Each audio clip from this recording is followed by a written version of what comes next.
Hello everybody and welcome to the video today. This might look weird, and that's just because it's a Lynel torso. So we're going to be taking this part, we've already made the head, we're going to be making this part and several weapons to go with it.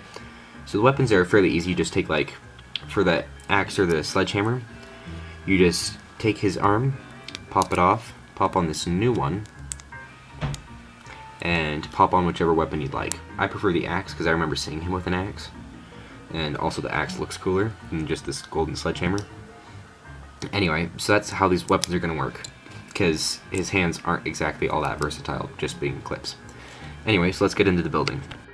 Okay, so the building portion of this video is actually really simple. So pretty much we've got one arm on one side, and I'm going to show you how to build the opposite one. So you're going to want to have two of each of these pieces, except for a mirror of this slope. And then we've got one center area, that's just these 5 pieces, which is going to connect them both together to the head and to the body. So to get started, for some reason, to me this looks blue on my camera, but it's purple, so don't let it fool you. All these pieces are purple pieces. I'm not using any blue in this video, except for one rubber band, which isn't Lego. So we take this purple slope and this one little clip, and we're going to clip that right on there. And take this Travis brick, we want to find the whole part and put it upwards. This is going to be its neck because our Lynel head has a stud on the bottom, and that's just going to clip in right there when we're ready. We're going to want to take a purple stud on the bottom, and a white stud on the bottom of that. And that's going to make our centerpiece. This connects to the torch, so this to the head and this to both arms. So I'm going to take this arm and go ahead and plug it on there to show you what it's going to look like. So we're going to take one of these headlamp bricks. We're going to want to take it and put this slope on front, one of these diagonal ones, that way it kind of comes down as part of his chest. Then we're going to want to take a hinge clip. For the right arm, I've always had it going up and down, but for the left arm, we actually switch it from going up and down to side, based on whether he's using a bow or not. Then we've got this little clip piece coming down.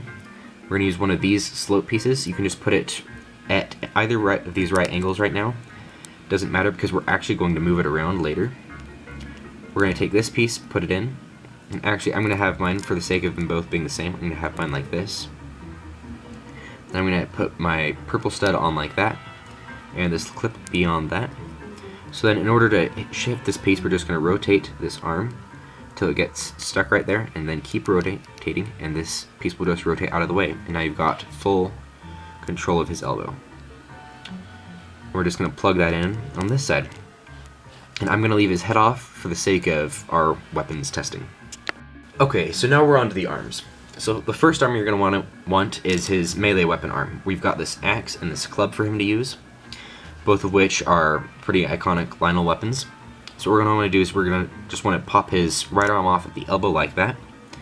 And we've got this 1x2 clip with a purple stud on it. Pretty simple. Just put the purple stud right there, that way we've got some purple on his arms, and put it on there. You'll notice this makes his arms separate lengths, which we'll need to do something about, and that's mostly going to be make him use a shield.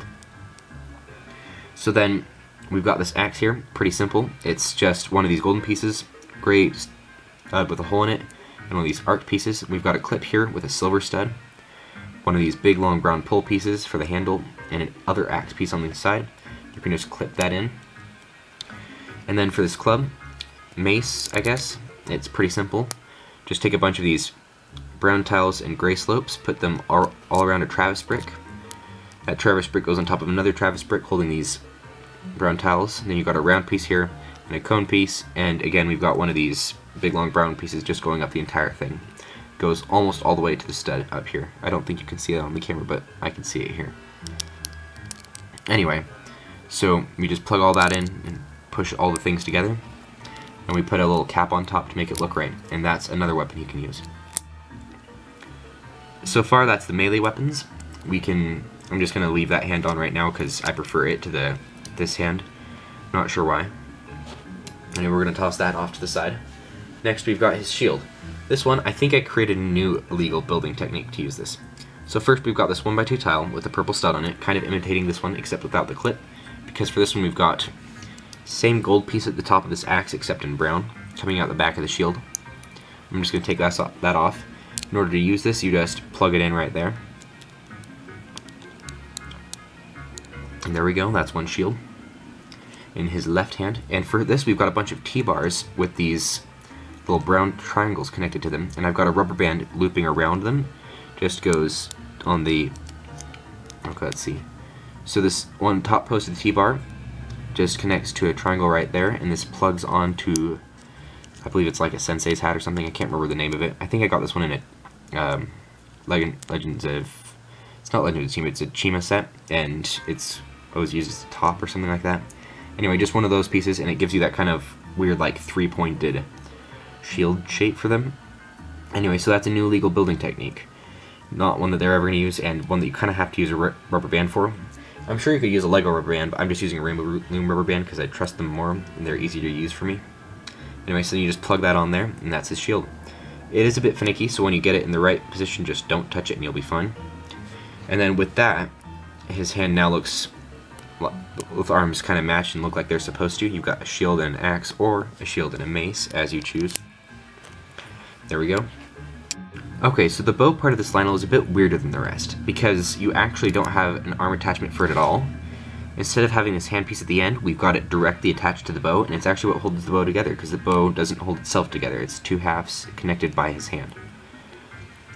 That would be one tricky bow to use.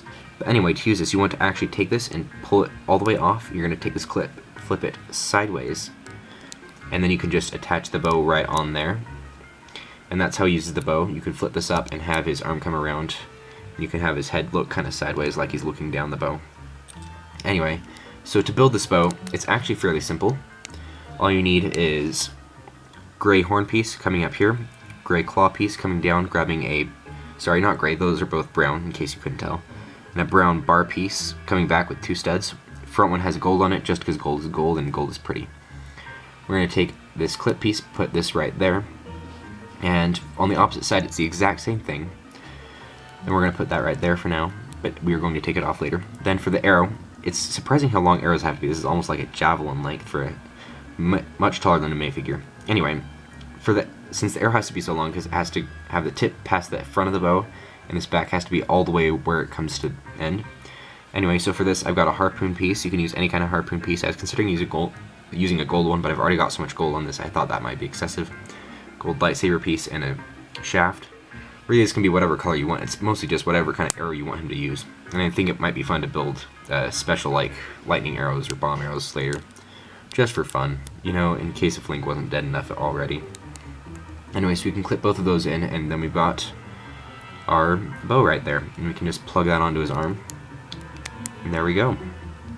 So that is one Lynel chest. Hello everybody, thanks for watching. I hope you enjoyed this video, and I hope you're building along with me. I like making these instructions because I want people to be able to make their own version and play with it themselves, because I make most of these and I enjoyed looking at them, but I don't ever play with them. Anyway, I hope you enjoyed this video, and if you have anything you want me to build, just let me know in the comments. Also, if you want to contact me, I'm on Facebook as well, Legos Unhinged, Facebook. Anyway, I'll see you in the next video where we will be building this guy's lower section. Bunch of legs and horsey looking body parts. Anyway, see you then.